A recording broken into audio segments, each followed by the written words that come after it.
And welcome once again and to another broadcast of Underdog Hockey Pod. Once again, it's with myself, the host you love the most, Kurt. And tonight, once again, I'm with the boys. Yo. With Brad, who prematurely said yo. And He's a preemie. Tyler Croggy. Hey, how's it going? Ready to do this again? Oh, hell yeah. Start it up. Let's start it up again. Okay. What are we talking about today, Kurt? Well, we're going to talk about a little free agency.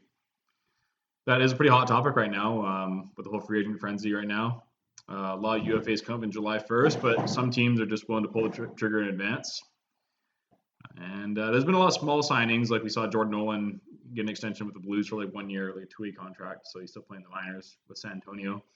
But there are much, much bigger fish to fry right now as it currently stands with such bodies as Panarin, Duchesne, Dzingel, just to name a few.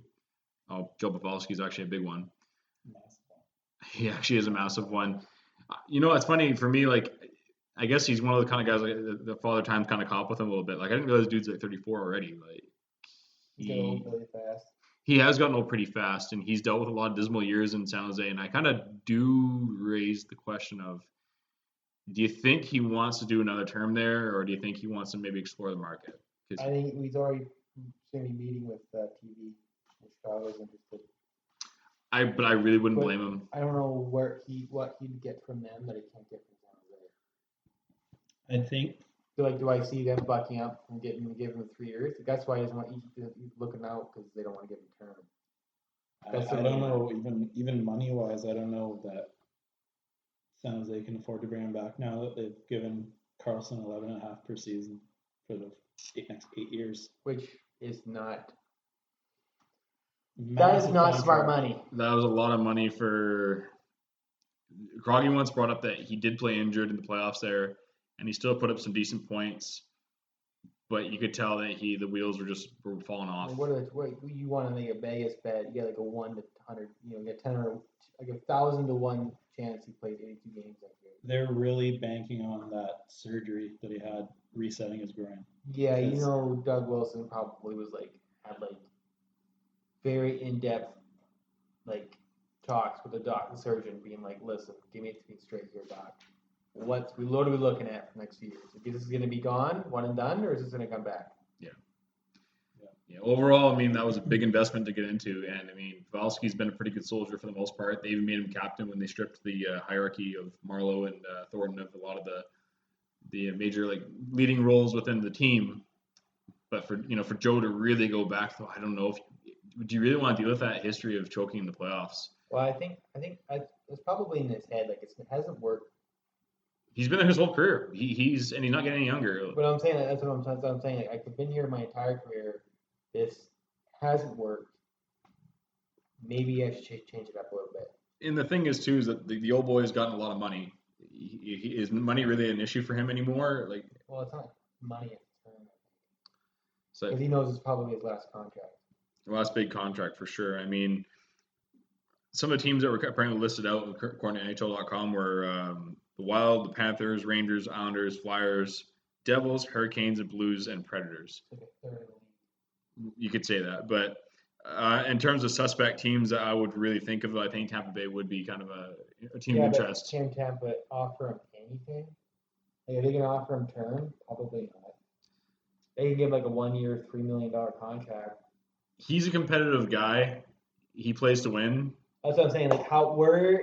Once you it's kind of like when you leave free agency, you kind of you see things through a different set of eyes, in the sense that maybe I do have money. I'm getting calls from these teams like Tampa and maybe Boston calls them and be like, maybe I just want to fuck money. Maybe I just want to win.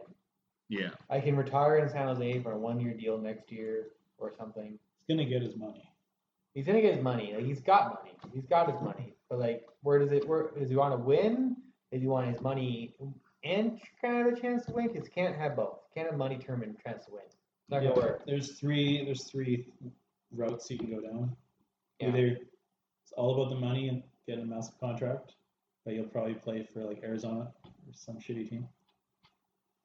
Or second route you can go down, take a real cheap contract, discounted, try to get on with it. Like, who has a better chance to win a cup? TB or San Jose next year? Probably TV still. Pretty even, I'd say. TV. Is TB now the new Washington Capitals? TV's lost two of their top 4 defensemen and 3 of their top 6, and they re-signed Coburn, so that locked up some money. But like that's what I'm saying. Like their top 6 is pretty much almost set on D. With Coburn, McDonough, Hedman, and Sergachev, Cernak, Foote, and Ruda. Like, right. So there's a lot to think about for Joe Pavelski. I'm really curious to see how it pans out for the vet, but we'll have to kind of wait to next episode. How about Gustav Nyquist? What about him? Well, he's an upcoming free agent too. Well, Canucks are currently showing interest, but I'm sure a lot of teams are showing interest because he's probably the free agent who's probably going to have the longest career in the sense that he is a really, really good skater. Even at 30? Turned 30? I think he's probably the best second liner available. Yeah. Second tier. But now we know it's 7 million. Did he make a lot of noise in the playoffs? Like I don't remember. No, I don't think he wasn't very productive, but I knew he was hustling. I don't know if that matters, but I knew when I watched him play, he was battling. This is no production. I don't remember him really doing anything, so I could totally see a team like the Rangers just throwing a dump truck of money on him if they. I think a team like the Islanders would be throwing a dump truck of money at him. If they miss out on Panarin and Duchesne, Nyquist is probably next because they probably already said kissed goodbye to Lee. And Nyquist is probably next in line. My only thing is when I think coming from an Islanders fan, given Trotz's system is being a very defensive hockey style of play. That might deter some free agents. A good point. Does Panarin really want to play in that system? Probably not. The problem, it is you have to remember Barry Trotz back in the day with Nashville, during the days when he had Thomas Mulcoon and net, David Legwand as a centerman. A lot of really kind of quieter name players. He'd make the playoffs, but his hockey was very trap based. Not the most exciting hockey to watch. And even this season, you can kind of tell that the Islanders succeeded and made the playoffs, and they went to the first round. It's a winning recipe. But your points, everybody in the team's points dropped because it's the system first, not individual. Agents hated it. Well, probably absolutely hated it. So their clients obviously went down in terms of product value. That being said, I would try to think where exactly Nyquist would kind of fit into that particular slot.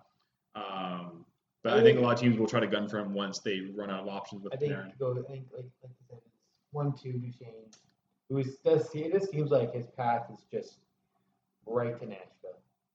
Yeah. At some level. He just seems like that's just where he's going. Well, they need to get that shitty power play going.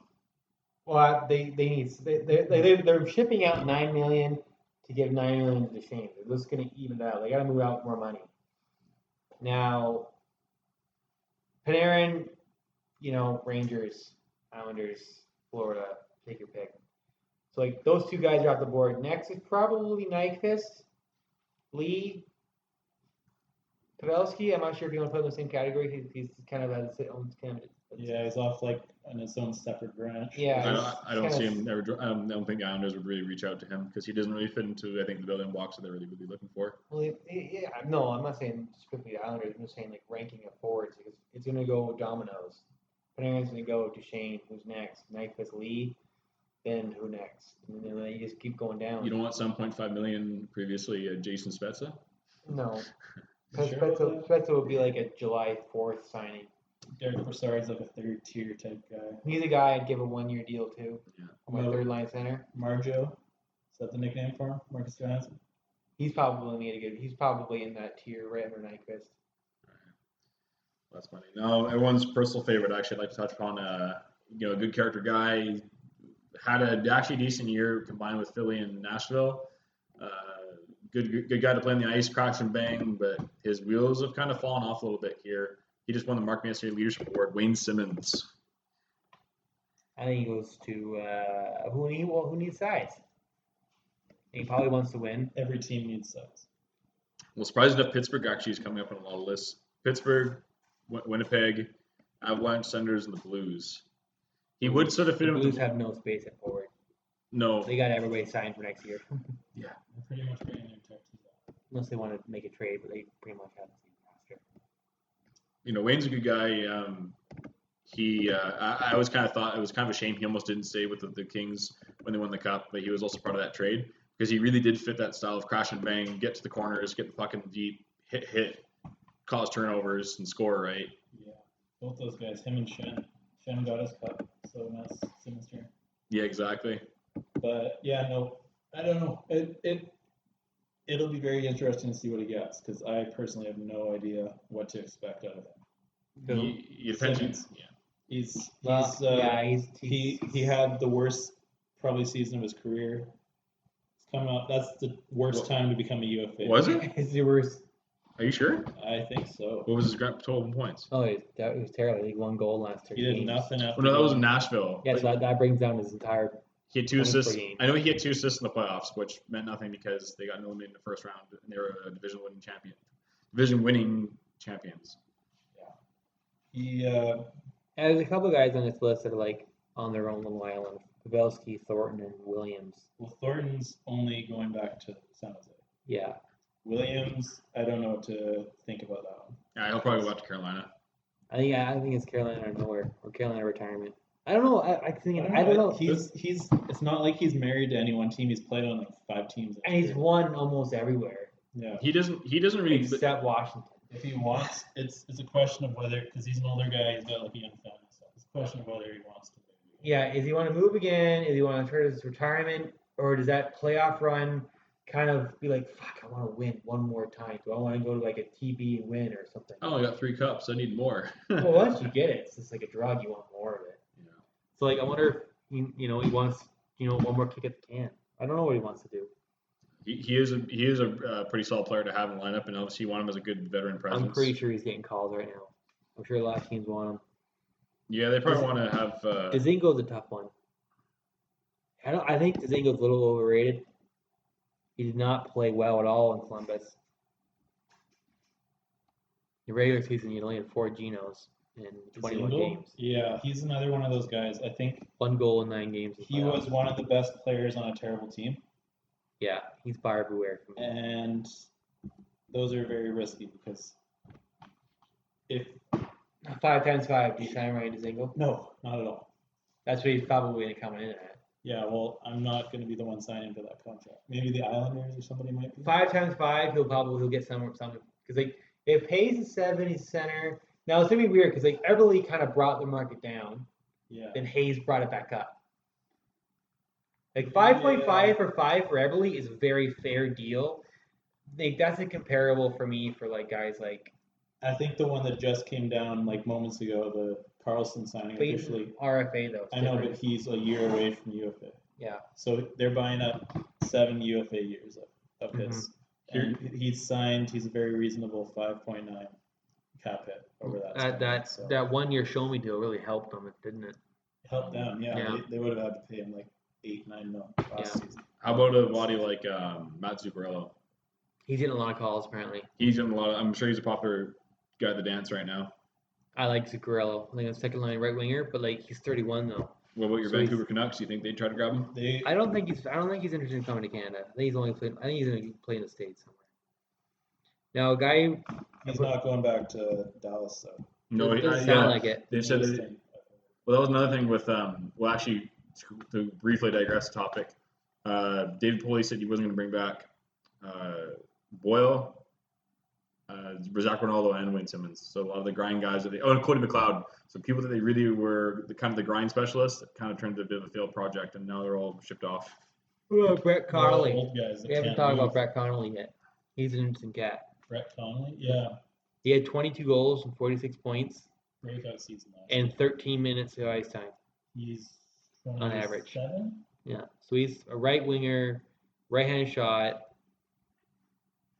Like he's a getting some kicks. I'm like, did he just play in that right situation in Washington on a third line behind Ovechkin, all those great players, Kuznetsov, Backstrom, and Oshie and Wilson, and he just plays so well in that spot. Now, if he moves it to the lineup, is he just gonna like be deer in headlights and not be able to keep up anymore, or is he just perfect third line right winger? Somebody will give him term. I'm not so sure the money is as high as he'd be hoping. I'd say cap it at 4.55 I over think- 4, I 5, think 6 years. 4 might be his cap. Because he's only done this once. I don't know, 46 points. He's Look what only done Nelson it, got. He only did it once, though. I know this is going to be a disastrous July 1st. Yeah. Same with Michael Furlan. I mean, his agent's like, listen, look, the St. Louis is going to be prove that my client is all crash and bang, and that style still wins games. But he's buyer beware as well, because those kind of players the style he plays just wears you out. Mm-hmm. How about everyone's favorite Ryan Dzingel? I'm just talking. Oh, sorry, my bad. Yeah. He's going to get overpaid this summer. Well, Good for him. he finished with 56 points, so probably, yeah. On a bad team though. That's true. Most of it was a bad team. Yeah, like looking at his career stats and going back to Conley here. Brett Conley, he's a very serviceable third liner. A great third liner. What did Vancouver pay their third liners this year? 3 mil? 4 mil? 4 years, $12 million. Yeah. I think he'll get a bit more than that because he's younger. They kind of gave their money to older guys. He'll get- Komarov get?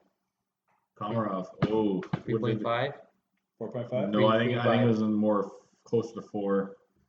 You might have to look at that, correct me on that. But yeah, they did actually pay him a decent amount, and I remember there was a lot of backlash on social media about that. Well, it was backlash because it was for replacing Tavares, and that's 3. Yeah, that's true. He only Okay. He got the same contract as Roussel and Vito got. My thing with the signing like him though, and is I think the mentality was people maybe looked at it the wrong way. Was that was more to plug holes rather than light it Well, up. that's why he got shafted, because they're replacing Tavares with like a Filppula, but they're just the only way they could do it. But think about this though. Okay. You're Brett Conley. okay, For the past 5-6 years, you've been playing on 1-year deals constantly. this is your chance. Do you take lower money but guaranteed years? No, you take the a 4-year money. You contract? take the money. If somebody offers you 2 years at 5 mil, Nobody's or gonna offer 4 that. years at 3 mil each, Okay, that's he might take no. I think he's probably betting on himself, saying this is probably as good as I'm gonna get. yeah. So I'm take taking the longer term. Term, but like, okay, what are you talking? You talking about like 6 years at $3 million each? Like, where's your median? I don't think he's getting 6 years from anywhere. I'm saying maybe a 4-year deal at 3.5, I think he's getting my. or I don't think a he's that shorter low. term Okay. at 5. I think that's a very interesting topic, but let's get to the real deal here. Matt Duchene. I'm saying Nashville. Oh, he's going Nashville. I don't know. I think he's going. If I was a gambling man, I'd actually put a bit of money on that or shotgun. There's only a couple, maybe 2 or 3 teams in the league that can afford his services. Well, getting rid of Subban, I think Nashville definitely puts him in the lead for consideration. Yeah. He'd be playing with Kyle Turris. I'd say they were in the lead for consideration before they freed up the $9 million. But yeah, I think they're pretty much locked, assuming somebody else doesn't intrigue them with something. Okay, we got a minute and a half. All right. Let's talk about some defensemen. I was saying maybe we should talk about the big fish in the pond. Tyler Myers. How about Panarin? Before we talk about Panarin, Let's just add a couple more minutes. So, Panarin. We're going to talk about Panarin. Right now, he's sitting on Miami Beach with Bobrovsky. They're soaking up the sun. how interesting they are playing in Florida is how many days he spent there. There's also rumors out there, or reports, I guess, because they're actually factual. Colorado is talking to his agent, but Panarin's not there. Just his agent. Colorado is so scary because they have all the money. They have so much money, and they have all these picks. They've got the most money. They have the most money this offseason. They have the most money. They could choose to be big spenders, or they could save it. They are the team with the most assets to for an offer sheet. They have they are just overflowing with defensemen. Gerard, Byram, which is like an embarrassment of riches. McCarr. Connor Timmins, Tyson Berry, who was supposed to get traded by now, Eric Johnson, Zadorov, and Ian Cole. Like they're stacked at defense, and they got the best top line in hockey. So you're saying that Joe Sakic is just bumbling his way through. Oh, they are a scary team for next year. You know, it's They funny. even got a decent draft pick too. Well, that's what I just said. Oh, sorry. They got another one too. They had 2 first rounds. They had their own. They picked 16th. They picked What did they take? I didn't watch it. Alex Newhook out of Victoria. I got Newhook Grizzlies. and Byram. Yeah. Talk about a steal. Like they are positioned themselves so well. Like Joe Sakic has done a hell of a job. even with it, but the biggest thing is they got that monster named helping them. At 6.3 or 6 million, whatever he did. Like unreal, like how good he was in the playoffs, and he is like just if they get back in the playoffs, man, they're going to be a force to be reckoned with once again. Like all they have to do is just create a second line, and they are an immediate cup contender. They're set up so nicely. Yeah. To be like another dynasty, like what they had. What they had once upon For a time. at least while McKinnon's on cheap deal. Like they mangled. Yeah. So what's that? 4 more years. 3 more years. 3 more years. So 3 more years, they have a chance to win a cup. After that, they're in trouble. They have a 3-year window to really go hard. So imagine if they got Panarin in the mix there too. It's unfair. That'd be scary. He'd be on the second line. Because like can you for Panarin? I'm like you gotta he's talk about a great situation for him. He's playing in a up and rising team. You're talking to Joe Sakic. You can kind of get giddy about that. I don't think Russians get giddy about it, but Yeah, you're right. He is North Russian. American, North American might, but maybe not. And he might be playing with either Landeskog, McKinnon, or Rantanen on some sort of variation of that. Power play. that power play would be fucking disgusting. Yeah, it'd be kind of scary to watch. Nasty. To watch them play with, especially McKinnon or any of those boys. Yeah, that's gonna be a doozy. He's obviously number one in a lot of people's books. As you mentioned, with him jumping in with the Islanders, how well he'd fit in that system. Would he want to play in that said system? A very defensive kind of style hockey, team system first, then your stats later. Especially to a certain degree that the Islanders play at. He's not going to that. Panarin? No, he's not. I don't want to hurt your feelings. He's not- So none taken. Especially when you just said it's team first there. No, it is though. Like I mean, He just Yeah. came out of a system with Tortorella. He's not chomping the bit to get He back wants into to it. go to a freewheeling team. And in Florida, they will be freewheeling hard. Oh, his old coach, Yeah, Coach Q. Coach that- Q, but with the the best likes, coach in the NHL. the thing is with the likes of like Huberdeau, Barkov, Danilov helping you out there though too that's a pretty solid 4 lineup. They got to move some money. They would have to give Not some- only Huberdeau. just- I say Huberdeau would go Ooh, he would get a king's ransom. probably. A 90-point player at $6 million. He's so underrated. He would get a king's ransom. He's But in, he's getting part 2 of almost underrated players for when we. they got to move money physically just for cap, and they got to move money further because they have no money. Like they have their They're a own. poor hockey team. They're a poor team. Like, they have to move money to afford them and to just the owner to be happy. There's the NHL salary cap. Yeah. And then there's the team's own internal cap, which is probably like 30 million below that, 20 million. They're at below that. 60 million right now, so I'm guessing they're in the 80. I'm guessing their cap is probably around 71, 70, their early 70s, their internal cap. Yeah. Based on they probably lost money last season, so they're probably getting it's like their owners probably listen, I don't want to spend my cap, but they also need a goalie. Luongo's on, Yeah, 2 goalies with long-term deals right now. Well, Reimer is probably out the door. well, nobody wants to take him, so they don't care to take Allen. Nobody's looking for a $4 million backup. No, I would need. Every team wants 4 million. That's That's right. yours. But regardless, so there's lots of great excitement going on in the league. He'll be a second highest paid player though in Who? the league. Oh, probably. If Carlson got 11.5, I'm not saying they're not comparable because of different positions, but as in free agent ranking, he's if he's at 11.5, that's my starting point. Yeah, he'll get paid. There's a lot of guys he'll get paid. But regardless, there's a lot of excitement to see what happens next to the free agency, and it is a very fun time again. Regardless, so July 1st is always hoot and a holler and a half Just Yeah. Quickly talk about the Oh, few sure. Tyler Myers and Jake Gardner. Which one would you rather have? Jake Gardner. I'd say Myers. Ooh, split table. Okay, give me a scouting report on Tyler Myers. He's tall. Okay, yeah, he's hard. You can see him from a distance. He's Good. lanky. Big body that doesn't use his body. Yeah, He that's does- what I've heard. He right? does. Yeah, he's not physical. Not physical. Size, He's but he's 6'8". physical. He doesn't play the body. I've seen that guy play He- 3 times live, and I don't think he threw a hit. No, but he uses his size well as a defenseman. Like he uses He box keeps out it guys. outside. Yeah. He reminds me of He's got a long stick. He's got a long reach. He reminds me of Antropov back in the day when I used to see him play. He was 6'6", he was heavy, but he tried to play like a dangler.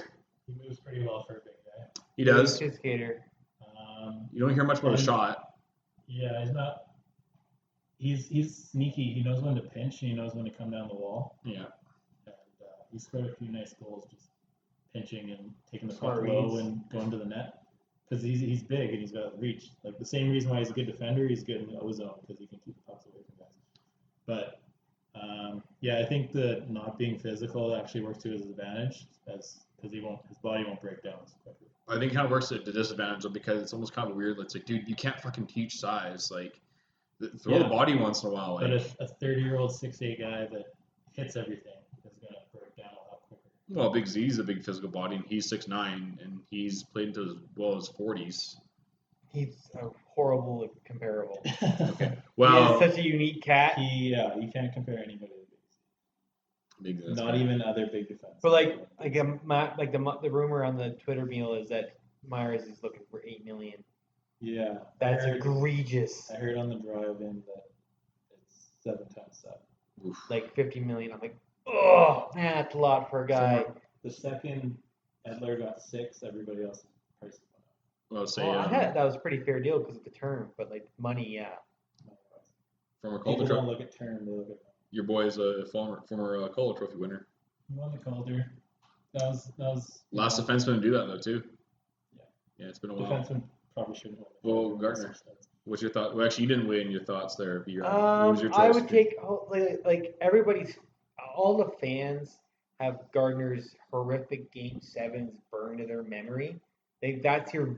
Like, I think Gardner. I think Game 7. He's not a bad guy. He's not a bad player. That's the thing. I like Gardner. Like if you look, The red flags with him. Okay, so the he's reason got why. back injuries. And, Yeah, he's got lingering back issues, and those are things that don't go away. Backs, when they're fucked, they're usually fucked. And also, he's a left-handed shot, and there's a lot more of those than there are righties. It's a big market for those. Yeah. out of the top 6 defensemen on the market as in poise, as in like points, only Myers is right-handed. Cronwell's in there, like you got Ron Hainsey. There's no offense in the free. I can't believe that No. Cronwell's 38 years old. So is Hainsey. Jesus. Time flies. But like no, like that's why Myers can ask for 8 because like there is nobody after me. No, I'm the top dog. Well, there's 2 top dogs. Now that Edler's gone and Carlson re-signed, there's 2 big-name defensemen. Yeah. And then there's a huge drop-off. Everybody else. Huge. There isn't even everybody a else- drop off. Everybody else is a number 6. It's different atmosphere. There's defenseman. There's 2 top 4s, and then everybody else is a number 6 or a depth guy that like probably shouldn't be a regular in the roster. Gardner, though, will say though, a lot of people burned his bridges going on your point about the whole Game 7 red flags. Like everybody on the Maple Leafs came to his rescue and said that guy is a good hockey player. I don't care. On the Leafs or Leafs fans? Well, the Leafs player, like his teammates. Yeah, of course they can. Well, no, not everybody does that though. Like obviously, like he shouldn't face scrutiny for that. And the thing is, reality of all is when you play for the Leafs, you fail, you just get fed to the lions. If you succeed, you're the greatest hero since Hercules. Like, it's a dilemma you're faced with. But I think for the free agent talk, though, I think we're gonna just wrap it up. Wrap it up. Okay, it's all 8. It's 8. Yeah, it's been a good old time. Thanks for listening, folks, and we'll be tuned in next time. Be sure to like and subscribe and nearby posts. Make sure to follow us on Instagram at _hockeypod. Have an awesome evening.